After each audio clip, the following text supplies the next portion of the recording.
성도 여러분 안녕하십니까? 형제 자매 여러분 안녕하십니까?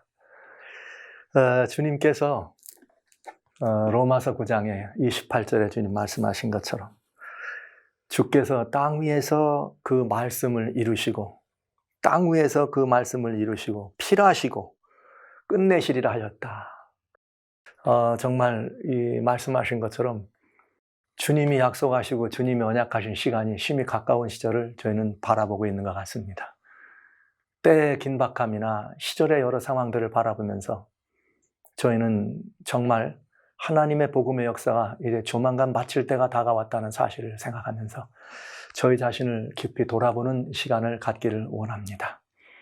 저는 한 목사로서 여러 성도님들, 또 우리 형제 자매 여러분들은 또 훌륭한 그리스도인으로서 우리는 정말 지금까지 우리가 신앙생활하고 믿어왔던 이런 모든 부분들에서 다시 한번 주님이 이 말씀을 이루시고 필하실 때가 가까웠을 때 우리의 마지막 정말 준비라고 하면 하나님 나라에 우리가 함께 행진에 들어갈 수 있는 그곳에 성도님들이나 저나 우리 모두가 다 주님의 뜻대로 잘 준비되고 마련됐는지 이것이 늘 관심이 있는 주제가 아니겠습니까?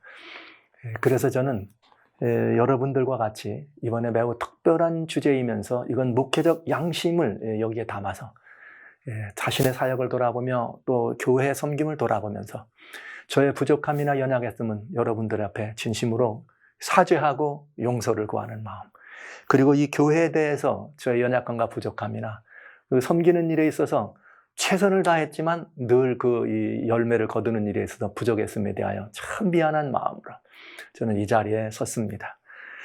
이번 기회에 저는 무엇을 돌보려고 하는가 하면 주님께서 어떤 일들을 진행하실 때 전도서 3장에 말씀하신 것처럼 천하의 범사가 모든 것을 이루실 때가 있고 그 모든 것의 그 목적을 이룰 그럴 기한이 정해져 있다고 하는 것입니다. 이런 사실들 앞에서 우리는 주님의 나라가 심히 가까웠음을 바라보고 그 목격하는 이 시점에서 한 번쯤 지금까지 우리가 걸어왔던 이 신앙의 삶의 모습이 아버지 앞에 옳고 섰는지, 목사로서 목회자의 삶이 주님 앞에 정말 한 점 부끄러움 없는 것인지, 성도들과의 관계 속에서나 주님과의 관계 속에서 정말 여지없이 부끄러움이 없었는지를 돌아보는 것은 아주 중요한 일이니까요.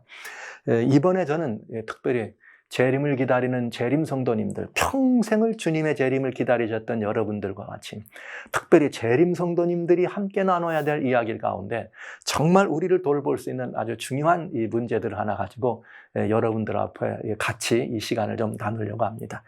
저는 다시스로 가는 배라고 하는 이 제목으로 여러분들을 한번 이 자리에 초청한 것이고요.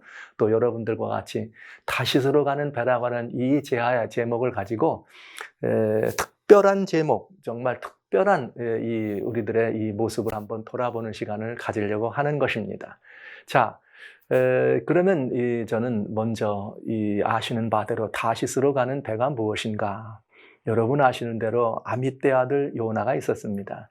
그 아미떼 아들 요나가 이제 정말 하나님의 부르심을 받을 만한 사람이죠. 그래서 주님께서 그 요나에게 임하셔서 이 요나에게 한 명령을 하시는 것입니다.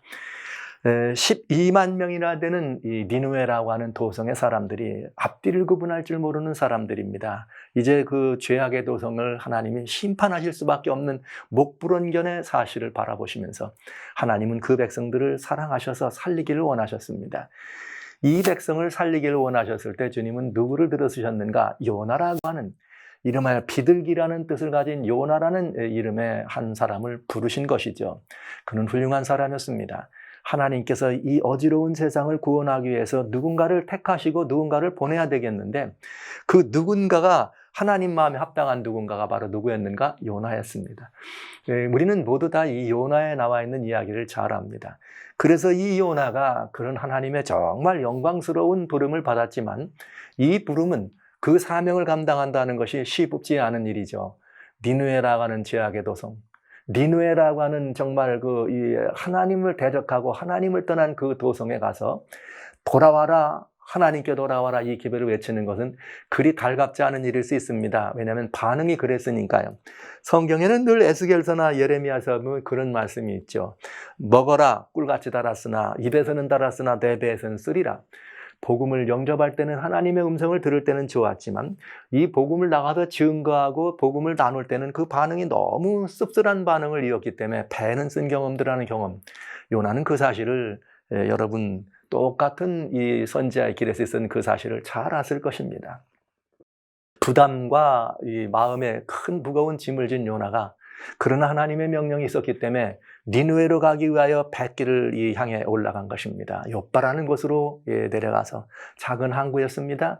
이 욥바라는 항구에서 니느웨로 가는 배를 타러 항구로 나간 것이죠. 아마 이랬을 것이에요. 주여, 꼭 제가 가야 합니까? 주님, 그 가봐야 소용없지 않습니까? 여태 아무리 했다 그래도 하나님이 즉각적으로 하셔도 안 되는데 제가 가서 뭔들 되겠습니까? 번민과 갈등과 또 때로는 미래에 대한 두려움과 그 짊어져야 될 짐에 대한 무게에 눌려서 고민하던 요나. 욥바라는 항구로 내려가는 그의 발걸음, 그의 마음속에 떠오르는 생각은 혹시 이럴 수도 있었겠죠? 주님, 제가 주님 말씀 듣고 가겠습니다. 그러나 주여 정말 꼭 저를 부르신 것이라서 제가 간다면 그 맨 처음에 욥바의 항구에 내려서 뜨는 배가 무슨 배일지, 그게 니느웨로 가는 배라면 전 그 배를 탑니다. 그러나 그 배가 첫째 번째가 무언지를 따라서 하나님께서 저를 그리로 인도하시는 것으로 알고 제가 그 배를 탈 마음이 있습니다. 터벅터벅 걸어갔습니다. 그런데 마침 욥바라는 항구를 내려갔더니 무슨 배가 있어요? 아시는 바대로 다시스로 가는 배가 마침 준비되어 있습니다. 그러면 그렇지. 하나님 감사합니다. 이것은 하나님 뜻입니다. 주님 니느웨로 가라고 하셨지만 저의 연약함과 부족함을 아시는 하나님, 저기 다시스로 가는 배를 준비해 놓으셨네요. 저는 이것이 주님 뜻으로 알고 타겠습니다. 다시스로 가는 배를 홀딱 올라탄 것이죠. 이야기는 여기에서 출발한 이야기입니다. 이 요나가 겪었던 다시스로 가는 배로 타는 이 경험을 여러분들은 잘 아십니다. 저는 이 시간 요나서를 여러분들에게 말씀드리려고 하는 것이 아닙니다. 이 요나가 다시스로 가는 이 경험은 구속의 역사를 살펴보는 다양한 경험 가운데 아주 중요한 그리스도인 신앙생활을 살아간 우리들에게 영적 중요한 단서를 제공해 줄 수 있다는 것이죠. 개인적으로 하나님께서 우리들에게는 각자에게 주시는 사명이 있습니다.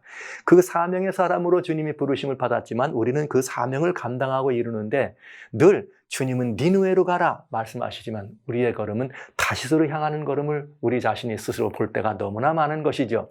그러면서 우리는 늘 그런 변명을 하지 않아요? 무슨 변명입니까? 하나님께서 우리들에게 이렇게 허락하신 것은 마침 이 길을 인도하신 것은 주님 뜻일 수 있다. 그러면서 우리가 그 사명의 길을 등한히 하거나 사명의 길을 외면하는 것에 대하여 합리화하고 마음의 부담가짐을 벗어버린 우리 자신을 복원합니다. 여러분, 이 성경 속에는 그런 얘기가 참 많이 있습니다. 특별히 하나님께서는 이 지구상에 정말 이 첫 조상 아담을 내놓으셨을 때 온 우주 삼라만상에게 하나님을 보여드리기를 원하셨으나 아담은 하나님께서 명령하신 생명나무 열매 주변에서만 있어야 되는데 그는 그래서 이 에덴이라고 하는 기쁨의 이 모든 이 요소들을 땅 끝까지 나누면서 그런 일을 했어야 되는데 우리의 첫 조상 아담 할아버지는 다시스로 갔습니다. 하와 함께 선악을 알게 하는 나무를 향해 걸음을 옮긴 것이죠. 그와 마찬가지로 그 이후로 인류는 어떤 길을 걸었는가? 우리의 하나님께서 예배의 사람으로 불렀던 이스라엘, 그 다음에 예배의 사람으로 불렀던 이스라엘 뒤를 이어 탄생한 기독교 그리스도인, 그리고 기독교의 마지막 이 자존심으로 태어난 마지막 요한계시록의 7번째 시대에 태어난 교회, 재림교회죠. 라오디게아 시대를 살아가는 교회, 하나님의 재림의 수권기관으로 탄생하신 재림교회. 이들은 다 사명의 사람들이었습니다. 마치 하나님이 요나를 부르셨던 것처럼 이스라엘이나 그리스도인이나 재림교회나 이 모두를 부르셔서 너희는 니느웨로 가라. 죄악이 관영한 도시에서, 죄악이 관영한 이 인생길에서, 죄악으로 가득 찬 이 세상에서 하나님의 역사를 섬기고 하나님이 계시다는 사실을 증거하고 멸망을 받지 아니하고 심판에 떨어지지 않아서 생명의 길로 들어와야 될 사람들의 이야기입니다. 그런 사명을 가진 사람들의 이야기인 것입니다.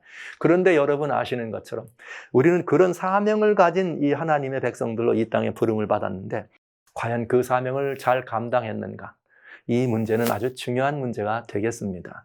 그래서 제가 여러분과 같이 사역의 양심을 여러분들에게 함께 이렇게 내려놓고 이 사역의 본질, 또 그리스도인 신앙의 본질, 사명 있는 사람으로 부르셨다는 그 사명을 기억하면서 이제 그 나라가 심히 가깝게 임한 이때에 우리 자신이 그 사명과의 관계에서 어떻게 우리는 하나님 앞에 우리의 모습을 드러내 주었는가, 그리고 또 각자의 삶 속에서 주어진 탤런트를 활용하며 하나님의 복된 이 교회를 섬기고 나름대로 우리의 주어진 각자의 신앙을 이렇게 영위하는 가운데 어떻게 우리는 하나님과의 관계 속에서 그 사명을 온전히 이루고 수행하는 일을 살았는가 하는 문제는 아주 중요한 문제가 되겠습니다. 자, 그런 이 사명이라고 하는 것은 여기 성경 속엔 다양한 이 그리스도인적 본질, 기독교적 본질이 들어 있습니다. 그러나 정말 이 안에는 이 기독교적 본질이 무엇인가 물어볼 때, 혹은 이렇게 이 하나님과 예수 그리스도와 신앙이라고 하는 이 모든 것들을 돌아볼 때 이것을 다른 각도에서 매우 중요한 새 성경절을 가지고 우리는 기독교의 본질을 돌아볼 수가 있겠습니다. 그것은 무엇인가? 여러분 아시는 것처럼 기독교의 출발은 하나님에게 있죠. 근데 하나님 나라, 이 교회니까 이 하나의 그 큰 이 시스템으로 천국이라고 하는 의미로 보았을 때 하나님 나라의 기초는 무엇일까? 그것은 하나님의 통치가 머무르는 것이죠. 하나님의 통치, 하나님의 존재, 하나님의 이 하나님이 누구신가 하는 그런 본질에 대한 성경의 이야기는 다양한 이 범위 속에 다양하게 성경 66권 속에 들어 있습니다. 그러나 그 가운데 우리는 하나님의 이 존재, 하나님의 이 통치, 하나님의 이 나라가 이루어지는 그 본질에 대해서 시편 89편 14절에 뭐라고 되어 있는가? 주의 이 의와 공의가 주의 보좌의 기초다. 의와 공의가 주의 보좌에 기초하여 인자와 진실이 앞서 행한다. 이렇게 되어 있습니다. 그러니까 의와 공의가 주의 보좌에 기초란 말씀은 말 그대로 하나님은 의와 공의가 기초이신 분이다. 하나님의 천국 나라는 의와 공의가 통치의 기본이다. 이런 의미입니다. 그러나 그 의와 공의라고 하는 것이 존재 본질이었다면 그 하나님의 보좌는 의와 공의가 기본이면서 의와 공의가 무엇으로 드러났는가? 인자와 진실이란 말씀으로 드러난 것이죠. 그러니까 의와 공의가 기초이며 인자와 진실은 앞서 행했다는 말씀은 하나님을 다른 요즘 우리들이 인기 있는 말로 바꾸자면 하나님은 공의를 근거로 해서 하나님의 공의의 그 열매는 사랑이라고 하는, 그래서 사랑이 실천되는 터가 공의였다는, 사랑과 공의가 함께 가는 수레바퀴로 하나님의 존재의 본질, 하나님의 보좌의 본질, 하나님의 통치의 본질, 이렇게 드러났다고 하는 것이죠. 여러분 아시는 것처럼 그 하나님의 이 모든 이 하나님의 속성과 하나님의 이 분성의 이 본질이 그 안에 들어있다고 치면, 이 하나님의 이런 모든 성품이 그대로 온전히 드러난 아주 중요한 사건이 있습니다. 그건 정확하게 하나님이 누구신지를 보여주는, 그래서 우리가 접근할 수도 가까이 할 수 없는 빛 가운데 거하시는 하나님을 우리들에게 보여주신 분이 계신데 그분은 예수 그리스도. 그래서 예수님께서 이 땅에 왔을 때는 요한복음 1장 14절에 말씀하시기를 말씀이 육신이 되어 우리 중에 오셨다. 이 말씀은 곧 하나님이다. 요한복음 1장 1절에 말씀하신 것처럼 태초에 말씀이 계시니라, 말씀이 곧 하나님이시다. 근데 이 말씀이 육신이 되어 우리 가운데 머물 때는 독생자의 이렇게 이 모습, 예수 그리스도죠. 독생자의 영광을 보게 된다. 그 영광을 보는데 그 영광은 아버지의 독생자의 영광이요 은혜와 진리가 충만하더라 이렇게 됐어요. 이게 사랑이란 말씀이고 공이란 말씀이죠. 이 하나님의 법은 진리니까요. 그래서 은혜와 진리가 충만하더라. 그러면서 예수님께서 이 땅에 오실 때 하나님의 그 존재의 본질을 그대로 이 땅에 가지고 오셔서 우리들에게 현현 보여주셨다. 바로 이 말씀이 그 말씀이시죠. 그러니까 이건 기독교의 본질이 되겠습니다. 하나님을 섬기는 사람들의 근본적 신앙의 본질이라고 말할 수 있죠. 그래서 이 말씀은 어떤 말씀이냐?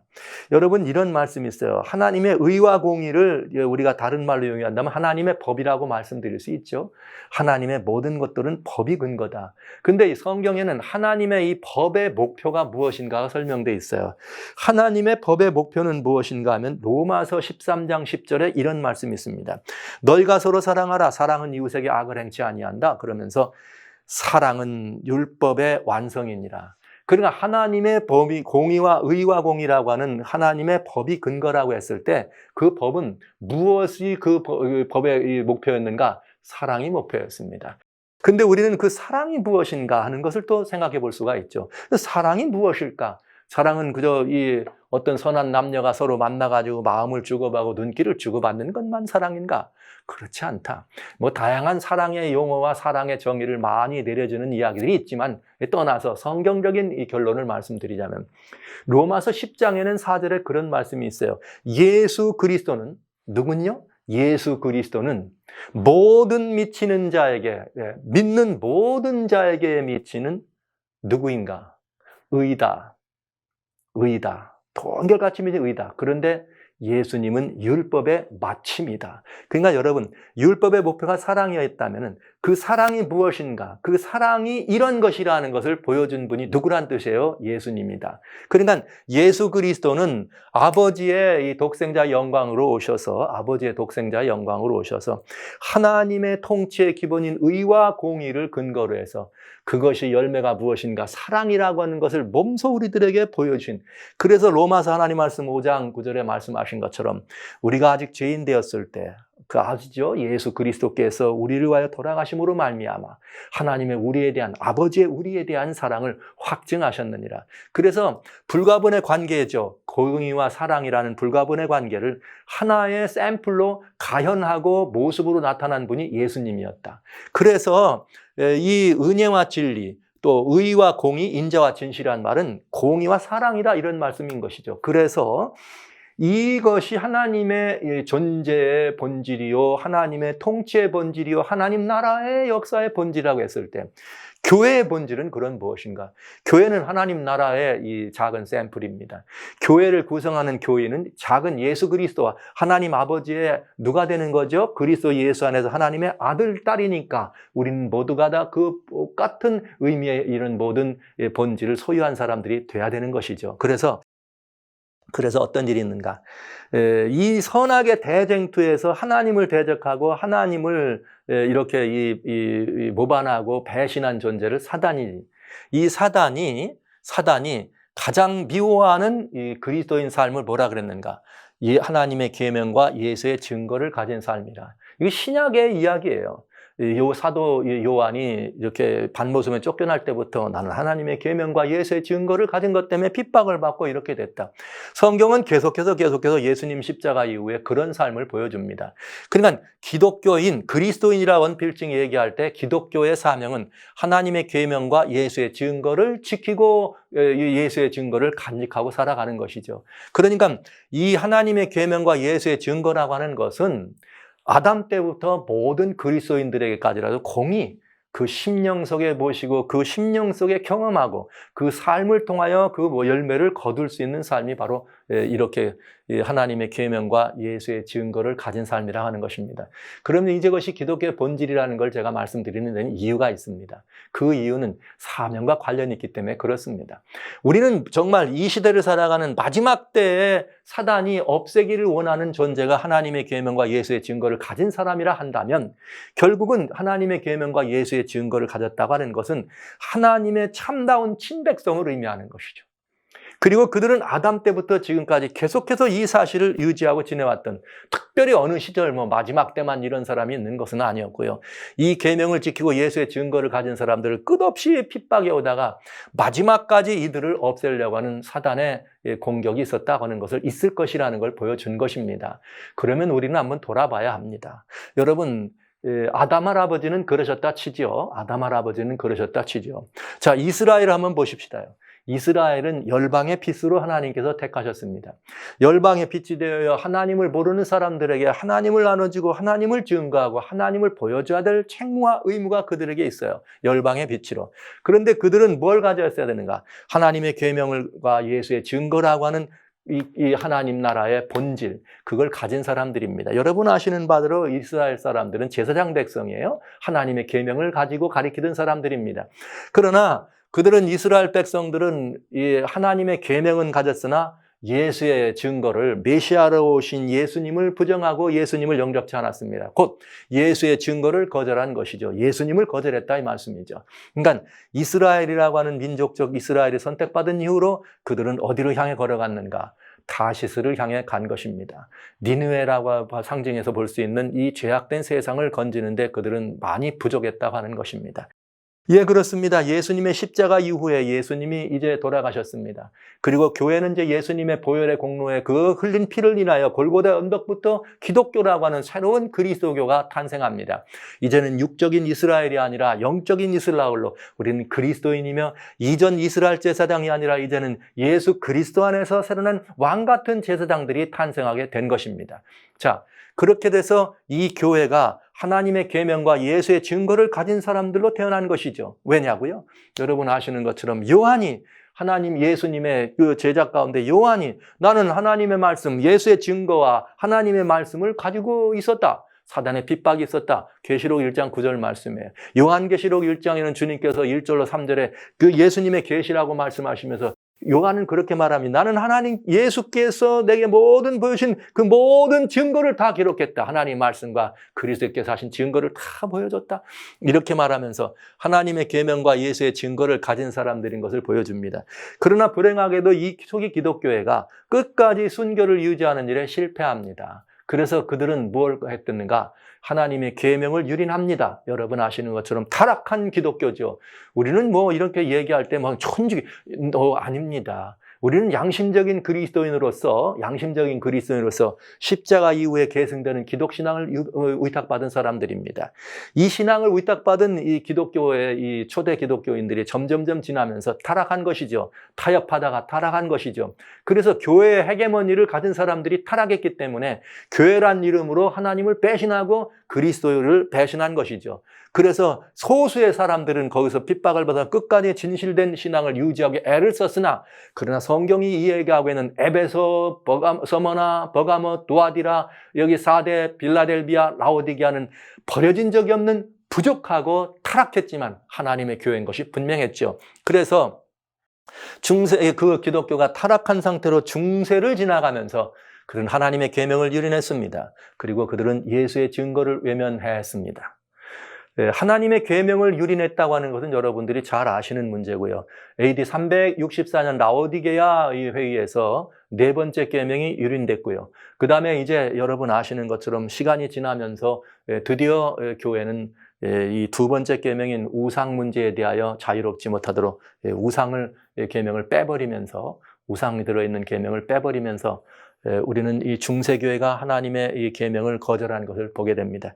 중세교회는 예수 그리스도께서 유일한 이 예수 그리스도만이 우리의 보혈의 공로를 의지할 수 있는 유일한 분이라고 하는 주님의 속죄권과 주님만이 우리들의 이렇게 이 중보의 모든 것들의 주권자이시라는 주님의 중보권과 그리고 우리가 제사장 직분을 가지고 하나님께 직접 나아갈 수 있다고 하는 우리들의 그런 제사장권을 이미 다 찬탈해서 교회가 구원의 주체가 되게 하고 교회를 섬기는 교회의 그런 헤게모니가 이 모든 중보권을 갖는 하나님의 이 계명만이 아니라 예수의 증거를 외면한 것을 알 수가 있습니다. 그래서 아시는 바대로 이 중세 기독교는 어디로 갔는가? 이 인류를 구원해야 될 하나님의 사명을 저버리고 다시스로 간 것입니다. 자, 그래서 그것 때문에 다시 종교개혁이 시작된 것이죠. 종교개혁이 시작돼서 이 개신교회가 탄생합니다. 오늘날 이 기독교죠. 개신교가 탄생하는데 개신교는 예수 믿음이라고 하는 오직 예수 믿음이라고 하는 이렇게 이 오직 이 믿음으로 말미암아 구원에 들어간다고 하는 예수님의 증거를 회복하는 쾌거를 정말 가져왔습니다. 그러면서 또 그들은 하나님의 말씀 솔라 스크립처라고 하면서 오직 하나님의 말씀만이 진리의 표준이다 이렇게 말했습니다. 그런데 말씀의 요약이라고 얘기할 수 있는 하나님의 계명이 중세 기독교에 의해서 타락한 기독교에 의해서 변질되고 바꿔졌다고 하는 하나님의 이 계명 가운데 이제 우상 숭배는 이렇게 찾아냈지만은 이 잘못된 것을 발견했지만 네 번째 계명 안식일을 계명하는 그 문제 안식일 계명에 대해서는 회복이 안 된 상태라. 그러면서 다시 개신교회가 이 안식일을 영접하고 회복해야 될 기별로 받아들인 것이 아니라 오히려 안식일이라고 하는 것을 유린하고 핍박하면서 여전히 오래된 이 기독교 역사 속에 오래된 사람들을 향하여 공식적으로 오래된 인간의 손으로 하나님의 계명을 유린하고 인간의 손으로 유린된 계명을 가르친 오래된 이 기독교적 대사계극을 벌려온 것이죠. 기독교가 흔히 말하는 개신교가 이제는 중세 기독교나 이 개신교가 다 같이 함께 다시스로 가고 있는 것을 보게 됐습니다. 그러니까 이제 여러분 아시는 바대로 예수님 재림시가 재림할 때가 가까이 왔습니다. 예수님 재림에 가까워 왔고 이제 우리는 다니엘 8장 10절에 나오는 2300주의 예언이 해석이 되면서 이 예언 해석이 되면서 이렇게 또 마지막 시대에 이 일곱 번째 계시록의 일곱 번 시절을 장식해야 될 일곱 번째 시대가 교회가 탄생합니다. 이름하여 예수님의 재림을 기다리는 교회죠. 예수 재림교회라고 하는 교회가 탄생하고 모든 기독교는 다 예수님의 재림을 기다리는 교회가 되었어야 하는데 이제 이 기독교는 예수 재림이라고 하는 2300주야 다니엘 8장 14절에 2300주야가 1844년경으로 해석하면서 예수님의 재림으로 그 문제를 해석하면서 이것이 불거진 문제, 이 시간을 정하는 그런 문제라고 하는 이것 때문에 이 많은 모든 이 대부분의 그 운동에 참여했던 교회들마저도 이제 이 교회가 그들이 얘기했던 것들을 돌이키면서 다시 그들은 원래로 돌아가는 모습을 보여주었습니다. 그래서 재림교회, 하나님의 이 마지막 이 정말 사명을 가지고 하나님의 계명과 예수의 증거를 가진 사람들로 탄생했다고 하는 재림교회가 이제 드디어 탄생해서 이 지금까지 나왔던 모든 교회적 역사 속에 바로잡는 운동, 모든 것들을 회복하는 운동을 시작하게 됐습니다. 운명의 운동이 될 수 있겠죠? 회복하는 운동이었다. 그러면 이제 우리는 돌아볼 게 있습니다. 저와 여러분이 함께했던 재림교회는 과연 어디로 가고 있는가? 재림교회는 정말 하나님의 계명과 예수의 증거를 가진 교회인가? 여러분 어떻게 생각하세요? 네 번째 계명인 안식일 회복에서 온전히 하나님의 십계명을 회복한 거 확실하죠? 네, 확실합니다. 그러면 우리 교회는 이 재림교회는 예수의 증거를 가진 교회인가? 여러분 어떻게 생각하십니까? 우리는 지금까지 이 예수의 증거라고 얘기하면 교회가 뭐 인정하든 안 하든 그러나 우리는 저변에 깔려있는 우리의 정서적인 이유로는 엘렌 화이트라고 하는 걸출한 한 분 선지자를 우리가 모시면서 그분의 가르침들을 따라서 우리는 예언의 신이라는 이름을 거기에 증거하면서 예수의 증거를 가진 교회다 이렇게 가르쳐왔고 배운 게 사실입니다. 그러나 요즘은 이제 그렇게 말하는 사람들은 그리 많지 않습니다. 이제는 예수의 증거가 어디 뭐 책꽂이에 꽂혀 있는 책이 아니다. 예수의 증거는 이 성경적 예수의 증거는 어디 여러분 아시는 것처럼 사도 요한이 예수의 증거 때문에 핍박을 받았잖아요. 그러니까 그 예수의 증거를 생각한다면 지금까지 배워왔던 것과는 좀 다른 의미가 있는 것이다. 이렇게 해서 예수의 증거에 대한 바른 해석이라고 볼 수 있겠어요. 점점점 바른 해석으로 돌아오고 있는 것을 저희가 보는 것이죠. 이건 저는 복된 일이라고 생각합니다. 이것은 그 엘렌 화이트의 어떤 이 선지성이나 이걸 부정하는 얘기가 아니죠. 그저 성경이 말하고 있는 예수의 증거가 무엇인가를 보다 더 이렇게 확실하게 살펴가는 점점점 진리가 회복되고 점점점 진리가 자라나는 그래서 하나님의 교회의 특징은 무엇인가? 처음부터 완전하지는 않습니다. 모든 교회가 다 그런 것처럼 재림교회도 완전하지 않다는 것을 우리가 인정하면서 점점 더 자라나야 될 필요를 알게 된 것이죠. 그래서 이 기별 가운데 있는 것처럼 우리가 완성됐다고 말하지 말고 더 자라나라고 하는 이 하나님의 말씀과 이 증언의 기별들을, 증언의 권면들을 우리를 들어야죠. 자, 그래서 이 재림교회는 하나님의 계명과 예수의 증거를 가진 교회인가 하는 문제에 대해서 우리는 깊이 생각해 봐야 된다는 것입니다. 그래서 하나님의 계명인 제7일 안식일을 회복하는 일은 과연 어디까지 왔는가? 여러분은 어떻게 생각하세요? 이 교회가 제7일 안식일 예수 재림으로 제7일 안식일이 네 번째 계명이 오늘날의 토요일이라는 걸 회복한 것 사실입니다. 그런데 이 교회가 그 사실을 회복하고 증거하고 모든 일을 해나가는데 어때요, 여러분? 이 인류들이 이 기별을 잘 받아들입니까? 안 받아들이죠. 왜 그렇다고 생각하세요? 여러분, 이것이 성경적으로 맞지 않다 그래서 안 받아들일까요? 예전에는 하나님의 계명인 제7일을 회복하는 문제에 대해서 얘기하면 다 구약교회다, 율법주의다 이런 말을 하고 이 교회를 핍박했습니다. 재림교회를.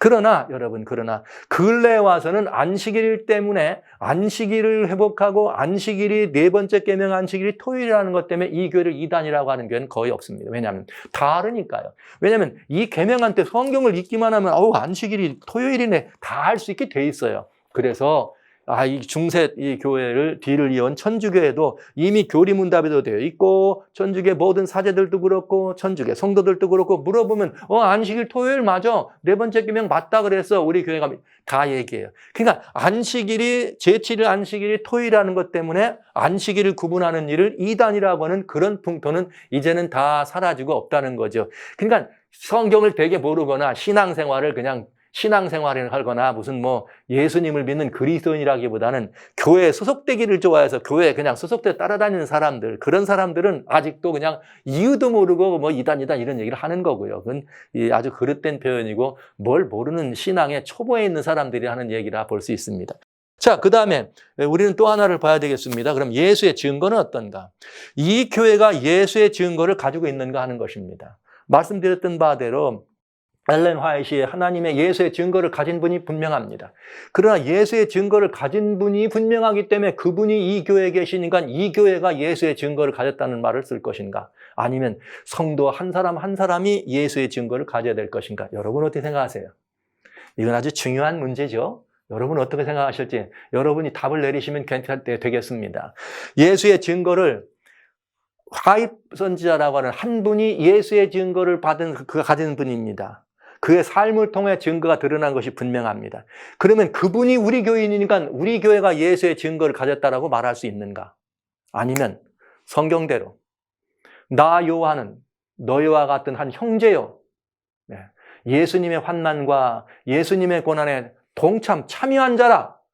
그런데 형제가 돼서 예수의 증거와 하나님의 말씀 때문에 반모란 섬에 갇혔습니다. 그러면 요한은 자기만이 예수의 증거를 가졌다고 말한 것이 아니죠.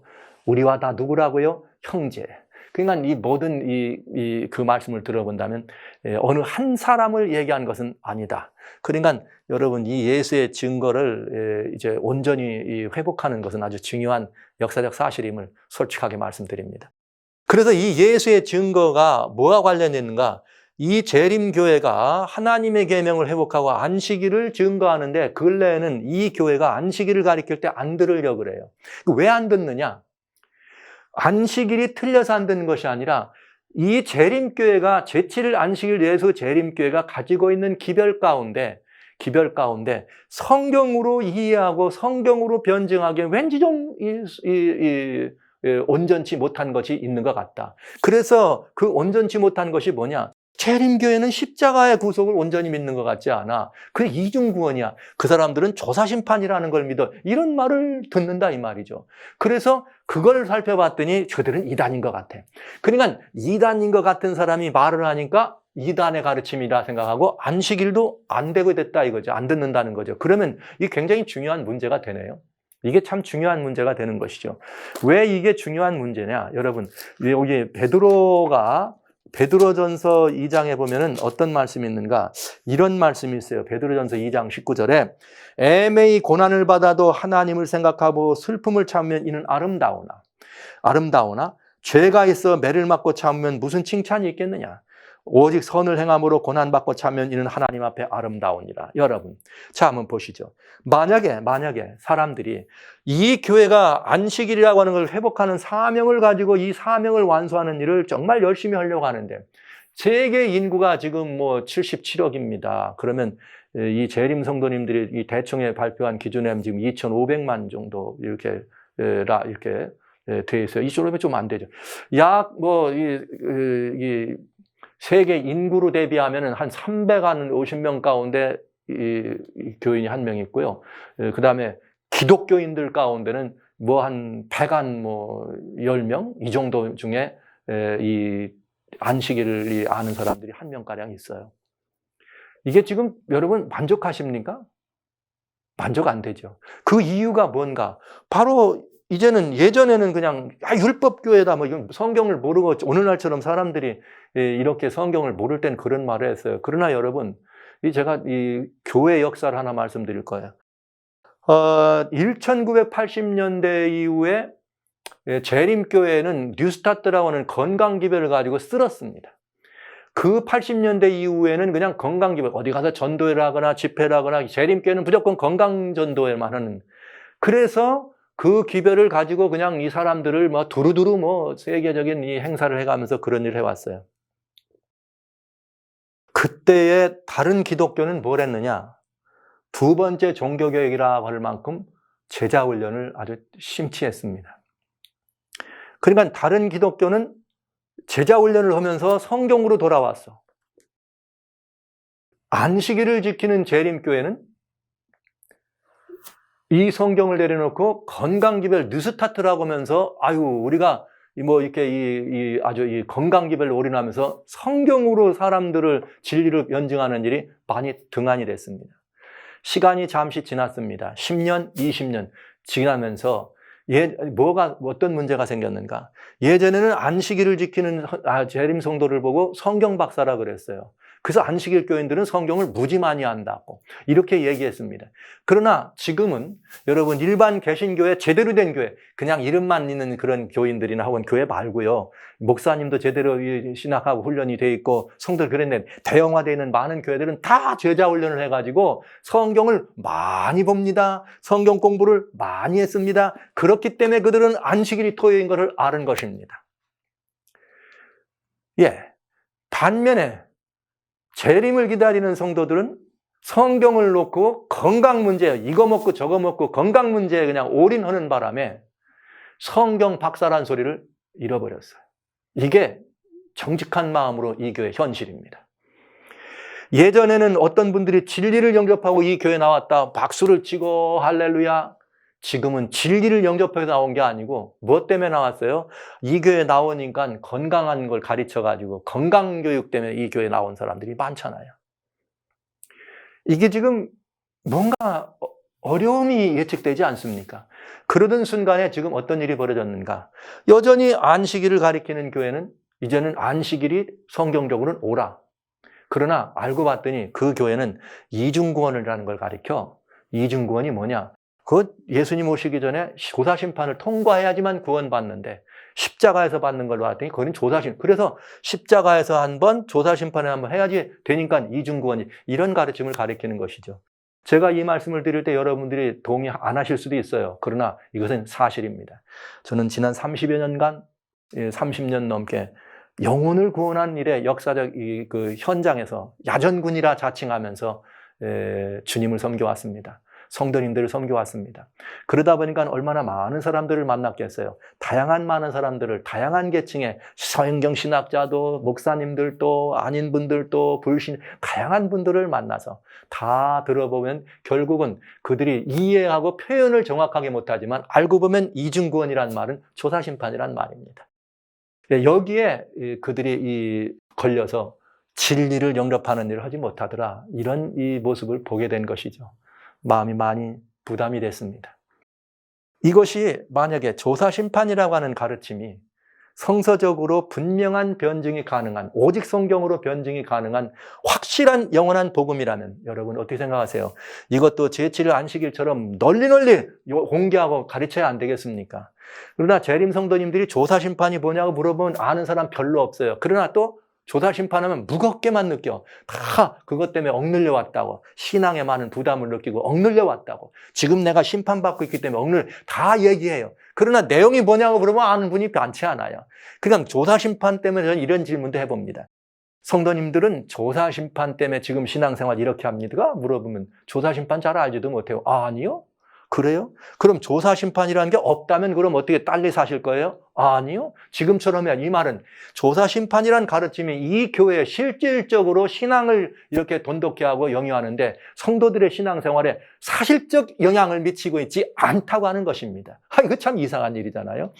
그렇단 말은 세상적인 말로 말하면 실제 신앙의 영향가를 행사하지 않는 가르침 때문에 이 교회의 사명이나 안식일을 회복하는 문제가 장애를 받고 있다면 여러분 이건 굉장히 중요한 얘기 아닙니까?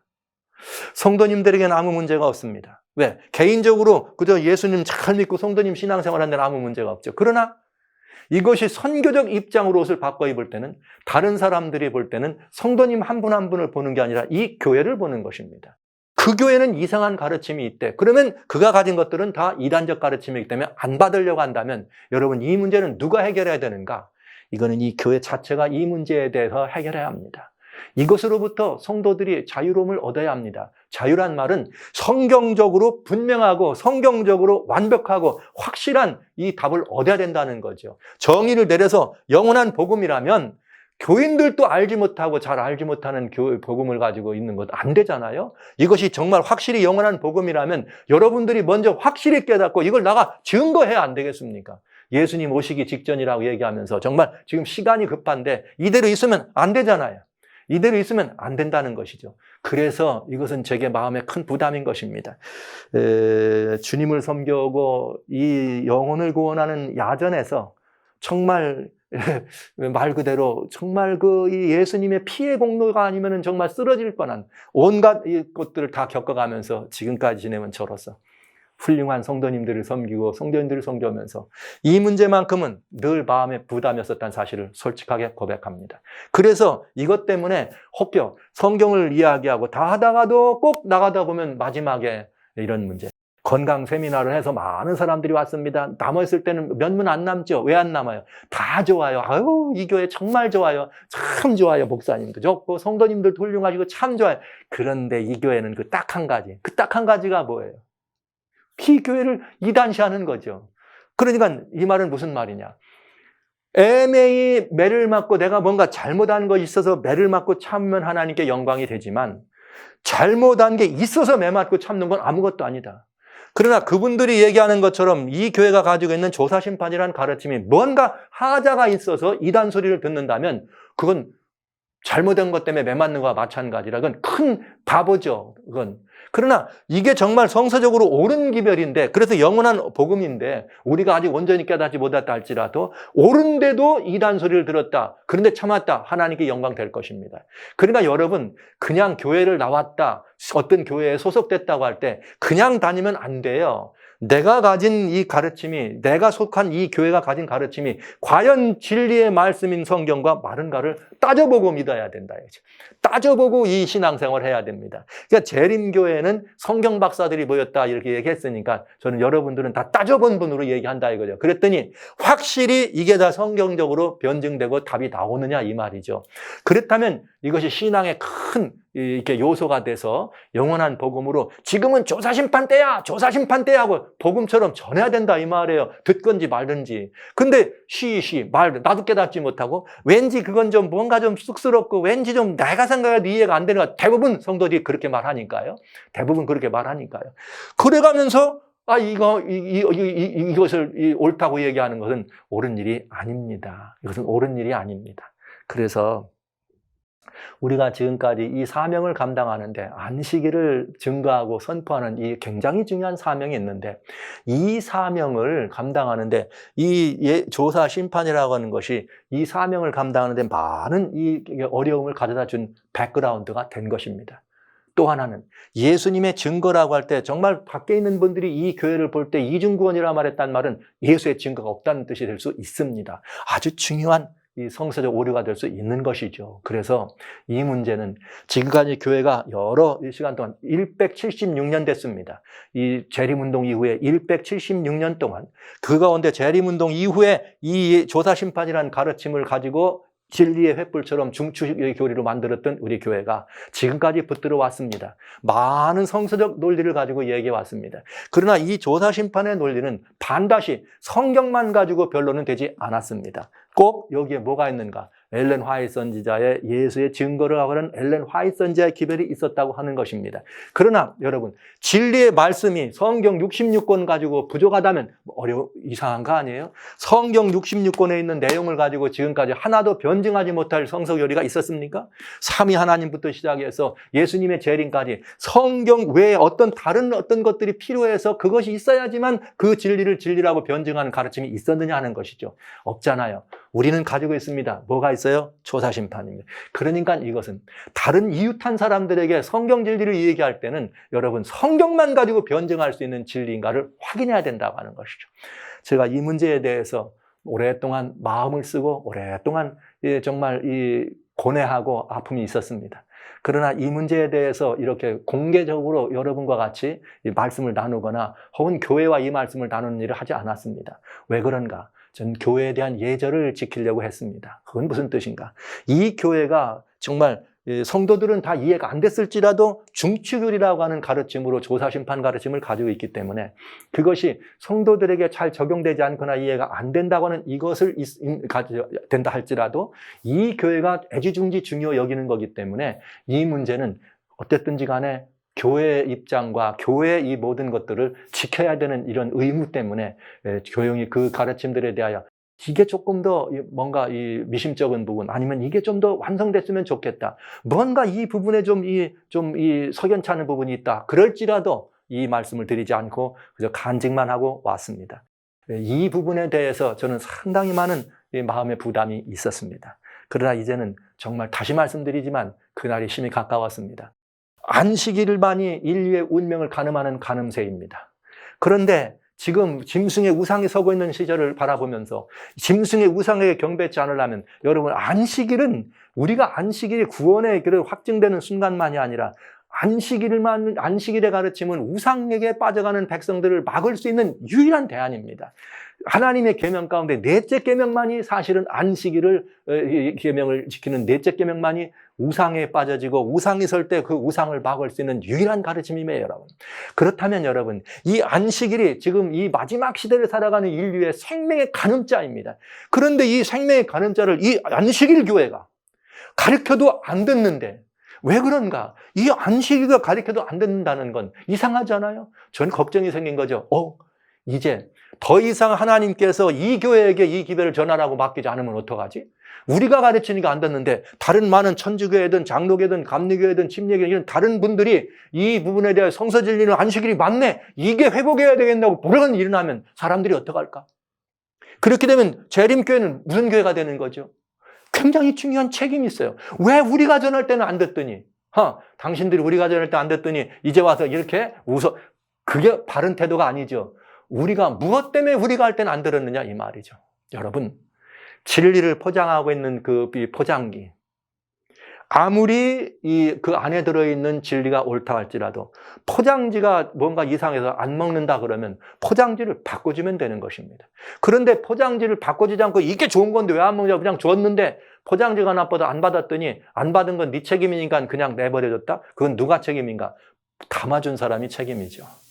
저는 이것이 우리들의 책임이라고 생각합니다. 어쩌면은 정말 하나님께서 마지막 시대에 안식일이 지금보다 훨씬 빨리 증거돼야 되는데, 계속 안식일이 전파되고 증거돼야 되는데, 우리라고 하는 사람들이 가지고 있는 이게 애매하든 그것이 사실이든 이단이라는 옷을 입고 있기 때문에 이 기별을 안 받아들인다면 우린 이 옷을 벗어야 돼요.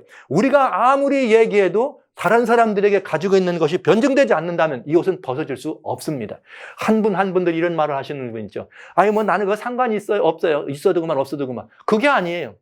다른 사람들이 이 교회를 볼 때가 문제인 거죠. 나는 괜찮을지 모르지만 그러니까 선교적으로 우리는 맹점이 바로 여기에 있다는 것입니다. 그래서 저는 여러분과 같이 이 부분에 대해서 정말 신중하게, 매우 심각하게 한번 공식적으로 여러분에게 이 시간을 가지면서 다루기를 원하는 것입니다. 이것을 정확하게 다뤄서 이것이 성서 진리가 분명하면 열고 화끈하게 영원한 복음으로 전파해야 할 것이고, 만약 여기에 뭔가 부족한 것이 있다면 채우면 될 것이고, 어긋남이 있으면 수정하면 되고, 아니면 정말 어떻게 하면 돼요? 뭔가 새로운 어떤 결단을 해야 되지 않겠습니까? 사랑하신 성도 여러분, 형제자매 여러분, 우리는 무조건 오라. 지금까지 이렇게 왔으니까 우리는 무조건 옳은 거야. 무조건 옳은 거야 라는 생각을 가지고 내가 가진 것이 옳은지 안 그런지를 판단해보지 않는다면 나는 그릇된 길에 서 있다. 그리고 나는 굉장히 말하자면 닫힌 사회 사람이라는 것을 우리는 인정하는 수밖에 없습니다. 이런 것입니다. 성경으로 이 세상의 모든 교회는 두 종류의 교회만 있습니다. 하나님의 진리의 말씀이 성경으로 자신들의 교리를 분별하는 교회가 있고요. 우리가 만들어낸 교리로 성경을 분별하는 교회가 있습니다. 우리는 어떤 사람들입니까? 저는 많이 마음 아픈 경우를 봅니다. 모든 교회들이 다 자기들 나름대로의 프레임을 가지고 있어요. 그래서 자기들 나름대로 분별의 잣대를 가진 프레임을 가지고 성경을 다 읽어, 다 오라. 그러니까 다 옳은 교회예요. 소위 말하면 신천지도 오라. 왜? 자기들의 기준으로 성경을 보면 옳은 것이죠. 우리도 그렇게 혹시 맹목 아니면 눈먼 그런 이 신앙의 모습을 가진 사람들은 아니길 저는 바라죠. 저는 그렇게 믿습니다. 왜냐하면 우리가 굉장히 이 교회를 기초로 놨던 훌륭한 엘렌 화이트라는 선지자를 모시고 있습니다. 그분이 분명히 말씀했어요. 우리가 완성된 사람들이 아니라고, 더 진리는 발전하는 진리라고. 여기서 완성된 것이 아니니까 더 많이 발전시키라고. 성경 진리를 더 연구하지 않고 지금 우리가 다 알았다고 하는 사람들은 차라리 없으면 좋겠다고 분명히 얘기했어요. 그거 어디에 나오느냐고요? 읽어보세요. 여러분들은 다 증언 박사 아닙니까? 이제 제가 그걸 성경처럼 줄줄이 읽을 마음이 없습니다. 그냥 제가 읽었으니까 말씀드립니다. 성도 여러분, 이 문제에 대해서 많이 가슴앓이를 해왔던 제 양심을 여러분들에게 말씀드리면서 저희가 교리가 중심인 교회가 아니라 성경이 중심인 교회, 우리들이 가지고 있는 어떤 것이 옳아서가 아니라 성경으로 객관적 검증을 해도 분명한 가르침을 가진 교회. 그래서 이제 이 교회를 이단이라고 했던 많은 사람들이 와우, 정말 성경으로 너무나 명쾌한 성서 진리를 가진 사람들이라는 사실로 우리를 오히려 이단이라는 옷을 우리가 벗고 자기들이 부족했던 이단의 옷을 도로 가져가야 되는, 이런 명확하고 이런 분명하고 멋지고 이런 시대가 속히 오기를 바랍니다. 왜? 이게 와야 마지막 사업을 통해서 하나님의 계명을 증거할 수 있습니다. 저는 안식일을 회복하고 안식일을 증거하는 이것 때문에 이 교회에 정말 이 몸을 담고 이 교회에 이 성서진리를 증거하는 이것 때문에 이 교회에서 이 교리를 가르치고 이 교회를 따르면서 하나님의 역사를 섬기는 일에 올인해왔습니다. 여러분과 제가 해야 될 일이 있습니다. 안식일을 지금처럼이 아니라 정말 온전한 회복을 하고 안식일이 더 분명하도록 증거되는 이 일로 해서 더 정말 우리 모두가 이제는 다 내려놓고 이 일을 올인해야 합니다. 인류의 운명이 옛날에 달렸기 때문에 그렇습니다. 그렇다면 이것이 가장 장애를 받고 있는 이 기별이 되어 있는 이 조사심판이라고 하는 이것에 대해서 우리 한 번쯤 다시 한번 분명하고 명쾌한 재조명이 필요하지 않을까요? 예, 지금까지 교회에서 많이 나왔죠, 책이. 그러나 읽을 때마다 볼 때마다 여전히 그 책 속에 또 다른 이 책들이 서로 간의 모순과 충격을 일으키는 것을 본 것입니다. 그래서 저는 야전군으로서 일선에서 다양한 많은 사람들과 성경을 연구하고 배우기도 하고 가르치기도 하면서 얻었을 때 가지고 있던 여러 것 가운데 특별히 이렇게 이 마지막에 우리 아킬레스건처럼 문제가 됐던 조사 심판에 관한 가르침에 대하여 나름대로 굉장히 살펴보고 성도님들에게 부끄러움이 없는 목사가 되기 위해서 이 부분을 가르치기로 하고 이 부분을 살펴보고 이 부분을 논의해 보려 하는 것입니다. 그래서 제가 이 목사로서 이 조사 심판을 다시 한번 이렇게 살펴보는데 그럴 만한 이유가 있어서 여러 가지 이유가 있었습니다. 왜 이럴 수밖에 없었는가? 그래서 그럴 수밖에 없었던 여러 가지 것들을 여러분들에게 말씀드리면서 조사 심판을 우리도 한번 조사 심판해 볼 필요가 있다, 이렇게 생각합니다. 무조건 옳다고 얘기할 것이 아니라 무조건 우리 것이니까 바르다고 얘기할 것이 아니라 우리가 가진 이 기별이 정말 바른 기별이고 성서적으로 합당해서 영혼의 운명을 좌우할 영원한 복음이라면 우리 다시 한번 조사 심판해 보고 이것을 가지고 정말 다시 한번 우리의 신앙의 이 표대가 깊어지거나 아니면 신앙의 표대가 정말 더 심화되는, 넓어지는 그런 전기를 같이 만들어 보고 싶은 것이죠. 그래서 이번에는 제가 왜 이 조사 심판해 봐야 되는가 하는 문제를 지금 말씀드렸고요.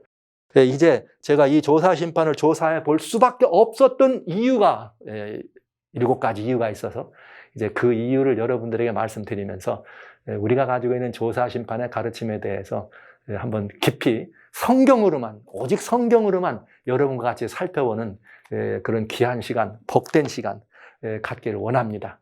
마지막으로 이 말씀을 드려야 되겠네요. 오해가 되지 않기 위해서. 이것을 살피고 연구하는 것은 이 교회가 더 뿌리를 깊이 내리고 더 온전하고 완성되어서 하나님의 우리에게 맡겨진 이 교회의 사명을 우리가 완성시키는 일, 이것이 목표예요. 만약 이것을 완성시키지 않는다면 우리는 다시스로 가고 있는 사람들입니다. 재림교회는 과연 다시스로 가고 있는가? 그렇다면 안 되잖아요. 여기서 내려야 합니다. 우리는 니느웨로 가야 합니다. 니느웨로 갈 때 안식일을 갖고 가야 됩니다. 근데 갖고 가도 거절한다면 문제가 있잖아요.